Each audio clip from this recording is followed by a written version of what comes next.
Nami. Ay.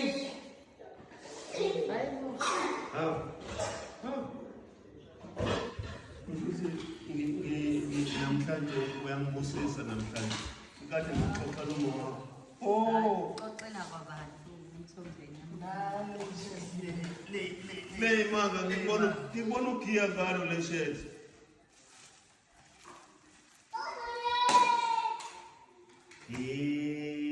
Kusasa ngisazi ngizofaka amafika manje. Hayi ungahleke yini. Bekhona ngithengele wanginikeza lapha ebengizowafaka. Bekhona Sasa emsebenzini. oh usuzogqoka wena kusasa mina kade Yabanda igqoke kusasa yabanda. Mina ngigqoke makushisa. ngiyashutha phela kusasa ngizogqoka into zami. Hawu Oh, thank you, Chef Sharp. kusasa Jayisaningu. uyangibona kade giya ngalo lapha ukonyiwe futhi. You know when they say unyaka womuntu. You know when they say unyaka womuntu. I think this year 2025 is for Mpumelelo, guys. We've seen that Mpumelelo was not just part of Izingane's team cast members, but he was also part of the production. He's working with the Hyundai. He's working with Sharp.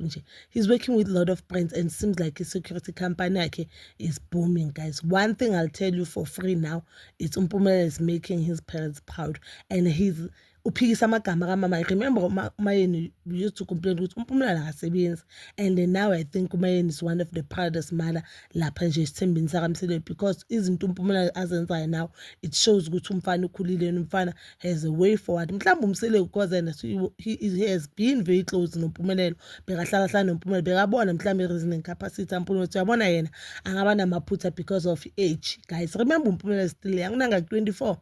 He's not even 26, guys. He's 24, 25. He's young. So you get, obviously, uyenza ama-mistake ayenza wonke abantu intanga zakhe, abantu who are at his age, just like yena uphaphela into zabantu abadala, very young. So Mpumelelo decided to surprise abazali bakhe nale brand asebenzisana naye. I do not wanna lie. I'm so proud of Mpumelelo. I'm proud ngendlela Mpumelelo yenza ngayo izinto, and I'm proud of indlela Mpumelelo maya phusha ngayo izinto.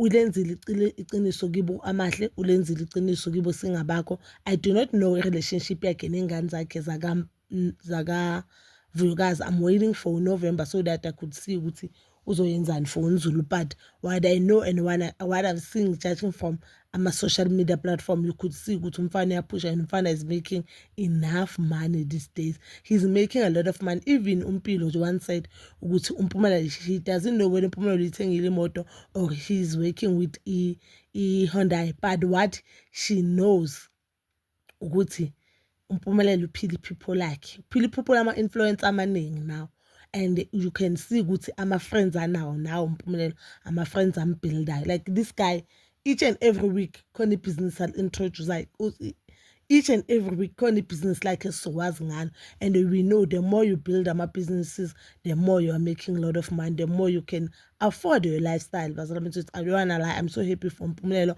I'm happy for abantu bakaMsele, and it seems like unyaka we-growth. Oh guys, ngingakhohlwa, did you see umuzi kaMayeni? Did you see umuzi kaMayeni?